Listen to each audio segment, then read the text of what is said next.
There you have it, 798,169 miles. That's how many miles this truck went before the engine gave out in it. I was trying to get 800,000 miles out of this engine before I pulled it out of spot in the shop truck here, but I guess we didn't get there.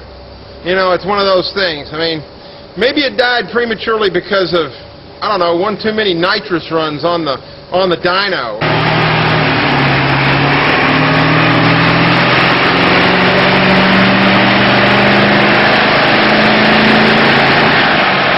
Maybe one too many burnouts in the cul-de-sac.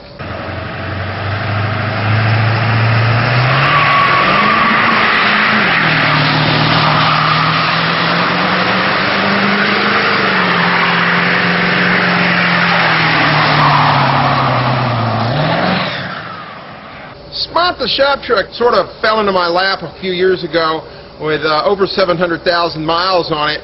A very good customer of mine used it for short haul delivery, and it was on the road constantly. I mean, this truck at one point was seeing anywhere between 12 and 18,000 miles a month, month in, month out.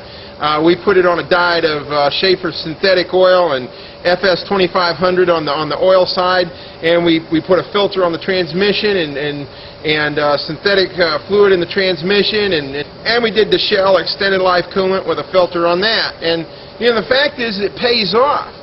When the truck got to me, it was severely damaged. It had been in a pretty severe wreck. This whole right front corner was gone. I mean, I literally had to rebuild this whole corner out of parts. All of the stuff that we've done to this truck has been a test bed. This truck has been a, how do you say, a mule, as they say in the car industry, where we've done everything to it. We put nitrous on it. We got over 900, almost 980 foot-pounds of torque out of this engine, a stock block engine. Okay, we've put propane on it. We've run different alternative fuels. There's been several different sets of experimental injectors, different high-pressure oil pumps in terms of those things, turbochargers to see what kind of power it would make. The point of failure was very simple, but I was literally going down the road, minding my own business, climbing a slight grade, and literally from the moment it made the noise to the moment it stopped was inside of 50 yards. It was just pop, and that was it. There was no more cranking. It was over. It was done. There was no more going anywhere. It was very surprising the abruptness with which this engine died. Now, it had been giving me warning for a long time. It was hard starting. It would smoke a lot in the morning. It was using, I don't know, about a gallon of oil every 1,000. But shoot, it wasn't 2 weeks ago I took this truck way up past Charlotte with a trailer, picked up another truck and carried it back and didn't think anything about it. I mean, if it turned loose on me out there somewhere, we'd have been in real trouble. Anyway, let's go inside. Let's take a look at the engine and see what actually went wrong.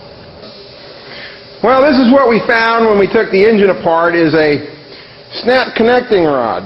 Okay, I figured that the engine, because of all the RPM and all the, you know, the high-speed blast we've done with this darn thing, that it would probably have been broken right in here, that the piston would have actually broken up by the wrist pin, which is the natural breakage point. Especially due to the way it was starting in the mornings and whatnot, it would smoke a bit and kind of run on 6 cylinders, but it's got a brand new set of injectors in it, so, you know, it wasn't that. So it turned out all the pistons were fine. Even this piston, if it is actually in very good shape. The thing that's really quite amazing is that if you look at the pistons in this engine and the bores and the bearings, is there's very, very little wear. I mean, you take this engine apart, it looks like a 100,000-mile engine. That's what's so amazing to me. The fact of the matter is that the failure was not a lubrication-related failure. This was a stress-related failure. You know, you look over here at the block and, son, we took some chunks out of that. The thing that's really surprising about it is that the crankshaft is just in amazing shape. I mean, this thing looks like it's brand new. I'm telling you, it looks like it is a 100,000-mile truck that's been maintained well. I've got to take my hat off to the FS 2500 in Schaeffer's oil, because that was what was in this truck. If you come over here and you look at the connecting rod bearings, they usually, when you see a lot of wear and tear on an engine, there's brass up in here. It's all eaten into the brass. It hasn't gotten into the brass. Now, this is actually a 6-liter part, but just for representative purposes, this is what a worn out, or on its way worn out, connecting rod bearing looks like. This was a guy who ran the pee out of his truck a good bit in performance, so he put a lot of pressure on these bearings, and this is what happens. Now you can see what I mean about showing brass. One of the other things that you can attribute to a high-mile engine, and it's just worn out, is the valve stem seals and guides were worn out, allowing oil to drip down onto the valve overnight, and when you crank it, it smokes like hell. It smells like oil. You know, the truck had been using oil for a little bit. The truck was definitely due for a valve job. That the crosshatches were still in the bore. When they hone these bores before they put the pistons in and whatnot, these crosshatches, these crisscross lines that are cut into the bores themselves, are designed to hold oil molecules in an effort to help lubricate the rings and whatnot. They're still here, okay? So this, I guess, will give an illustration of exactly what an 800,000-mile motor can look like with proper maintenance. This poor old motor has seen a lot of hard use. I kind of hate to see it die like this, but all good things must come to an end. Now we're putting together another motor to go back in spot. The block came from an engine that was an ether baby. 6 of the 8 pistons had cracks in them from people pouring ether to them, trying to get them to start. The heads come off of a 80,000-mile motor that had a rod knock in it, so I tossed them on there. The crankshafts from the original block. And if you got all kinds of motor parts laying around like I do, I mean, you just turn your head inside this shop and there's parts on top of parts in terms of what's available here. 6-liter, 7.3, even some 6.4 stuff laying around. You know, we got it, just running out all over everywhere. So we did put a new oil pump, new bearings. Main and rod bearings are all new.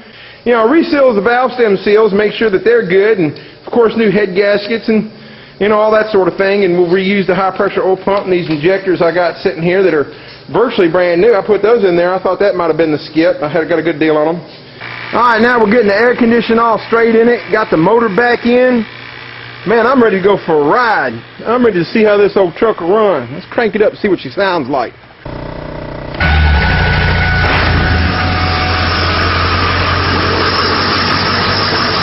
Yeah.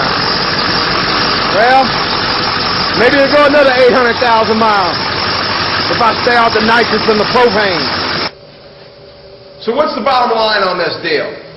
Well, I guess if you do the things that I have outlined in the longevity series of this website on YouTube, then you can expect to get a lot of miles out of your engine before it does something ridiculously stupid like this. I'm kind of aggravated, actually. I wished I'd stopped and taken the engine apart and had a good hard look at it before it actually broke, but I just had to get that 800,000 out of the engine before I was going to tear it down, and it seemed to be running okay. But that's just one of those things. But if you do these things that I outline on this website, then you won't need me for things like this. Don't overheat it. Don't push it too hard. Back off when you think you're really getting to a point where you might hurt it. Pay attention to your pyrometer, your EGTs and whatnot. And you should get 800,000 miles out of your engine also.